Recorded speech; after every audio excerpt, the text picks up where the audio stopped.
Hi అండి. నా ప్రాణం నువ్వేలే పాట 28.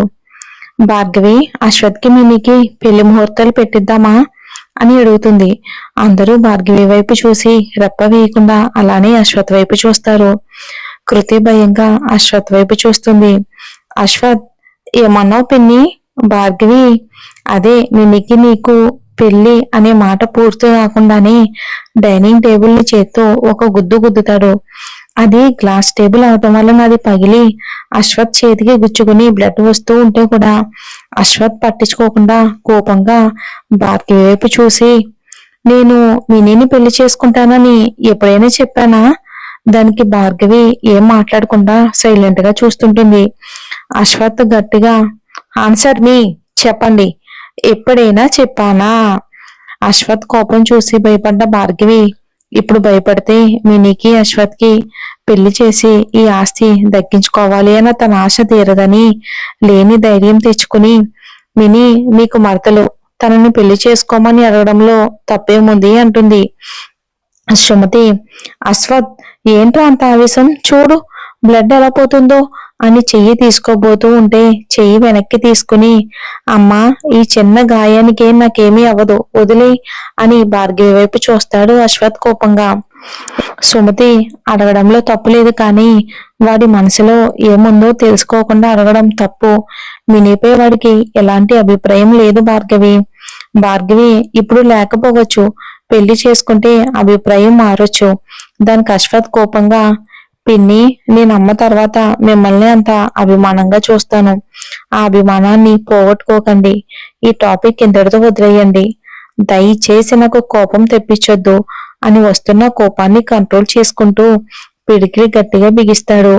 అశ్వత్ పిడికిలి గట్టిగా బిగించడంతో రక్తం ఎక్కువగా పోతూ ఉంటే కృతికి మనసు బాధతో విలవిల్లాడిపోతుంది. కృతి ఫస్ట్ ఎయిడ్ బాక్స్ తీసుకొద్దామని వెళ్తుంది.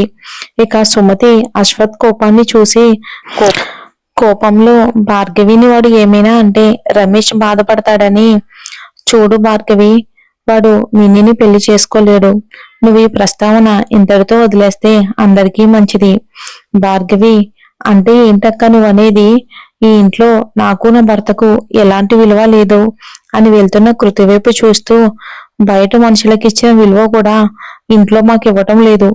కనీసం నా మేనగోడలు ఈ ఇంటి కోడలైతే నాకంటూ ఈ ఇంట్లో ఒక మనిషి తోడు ఉంటుంది అనుకున్నా, అది తప్ప అంటుంది. అశ్వత్, నిజంగానే ఈ ఇంట్లో మీకంటూ ఒక తోడు కావాలి అంటే మినీని నాకే ఇచ్చి చేయటం ఎందుకు? నిహాల్కి ఇచ్చి చెయ్యొచ్చు కదా. నిహాల్ భార్గవి కొడుకు, అంటే స్టార్టింగ్ లో అతని గురించి ఉంటుంది. ఇంతవరకు అతను మన స్టోరీలోకి ఎంటర్ అవ్వలేదు. ఇక అప్పుడు కూడా తను మన ఇంటి కోడలే కదా అంటాడు అశ్వత్ కోపంగా. అశ్వత్ నుండి ఈ మాట ఊహించని భార్గవి మినీకి గొంతులో పచ్చి వెలక్కాయ పడ్డట్టు అయ్యింది.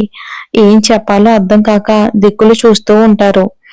అశ్వత్ తో వాయిస్ రేస్ చేసి, చెప్పండి పిన్ని, మిమ్మల్ని అని భార్గవి మినీ వైపు చూసి, ఏదో ఒకటి చెప్పవే అన్నట్లు చూస్తుంది. మినీ, నేను నేను మిమ్మల్ని పెళ్లి చేసుకోవాలి అనుకున్నా కానీ నిహాల్ని కాదు అంటుంది. సుమతి, నువ్వు ఇంటి కోడలు అవుతావు కదా, ఎవరైతే ఏముంది? మినీ, అదేంటి అత్తయ్య అలా అంటారు? కోడలు గురించి కాదు, నేను అశ్వత్ బావని ఇష్టపడ్డాను. పెళ్ళంటూ చేసుకుంటే తననే చేసుకుంటాను, ఇంకొకరిని ఎప్పటికీ చేసుకోను అంటుంది. అశ్వత్, అలా అయితే నీ కోరిక ఎప్పటికీ తీరదు. మినీ, ఎందుకు తీరదు బావా? అశ్వత్ కళ్ళు మూసుకుని, చూడు, నువ్వు నన్ను బావాని పిలవద్దు. నన్ను నా మరదలు అండ్ నాకు కాబోయే భార్య మాత్రమే అలా పిలవాలి, నువ్వు కాదు. నేను ప్రేమించే అమ్మాయి తప్ప ఇంకెవరూ నా జీవితంలోకి రాలేరు, రానివ్వను అంటాడు. భార్గవి, నీ మరదలు మినీ కాకుండా నీకు ఇంకో మరదలు ఎక్కడుంది? దానికి వినోద్ కంగారుగా అశ్వత్, కృతి తన మరదలని ఎక్కడ చెప్పేస్తాడో అని భయపడి, మహాలక్ష్మి చనిపోయిందని తెలిస్తే రమేష్ తట్టుకోలేడు. ఇక భార్గవి, వాడు మినీని చేసుకోను అంటున్నాడుగా భార్గవి, ఇక ఎందుకు ఈ విషయం వదిలేసాయి. ఇక సుమతి కూడా మనసులోనే, మినీనే కదా మరదల వరుస అయ్యేది, ఇంకేం మరదలుంది అని ఆలోచిస్తూ ఉంటుంది. సుమతికి కూడా తెలీదు. ఇక భార్గవి, బావగారు మీరుండండి అని అశ్వత్, ఎవరు నీ మరదలు చెప్పు. అశ్వత్ వినోద్ వైపు చూస్తాడు. వినోద్ చెప్పొద్దు అన్నట్లు సైగ చేస్తాడు. అశ్వత్ నా మరదలు అని చెప్పబోతూ ఉంటే వినోద్, అశ్వత్, నానా, ఎప్పటికైనా ఈ నిజం తెలియాల్సిందే కదా అని ఫస్ట్ ఎయిడ్ బాక్స్ తీసుకుని వస్తున్న కృతి దగ్గరికి వెళ్ళి తనే నా మరదలు అంటాడు. అందరూ షాక్ అయ్యి అలా చూస్తూ ఉంటారు. మినీ అయితే ప్లగ్ లో వేలు పెట్టిన దానిలా అలా చూస్తూ ఉండిపోతుంది. ఇంకా సుమతి అశ్వత్ దగ్గరికి వెళ్ళి తడబడుతూ తను తను నీ మరదలా అంటుంది.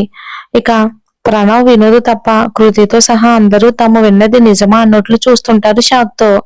అశ్వత్ తను మహాలక్ష్మి అత్తయ్య కూతురు అంటాడు.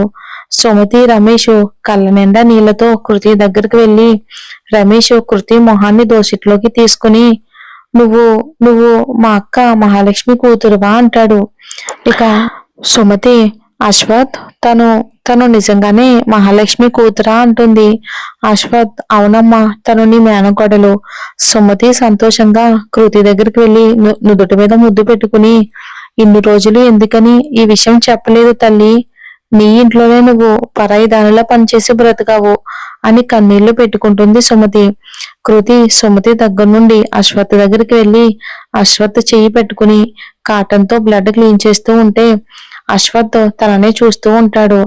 భార్గవికి అయితే అంతా అయోమయంగా ఉంటుంది.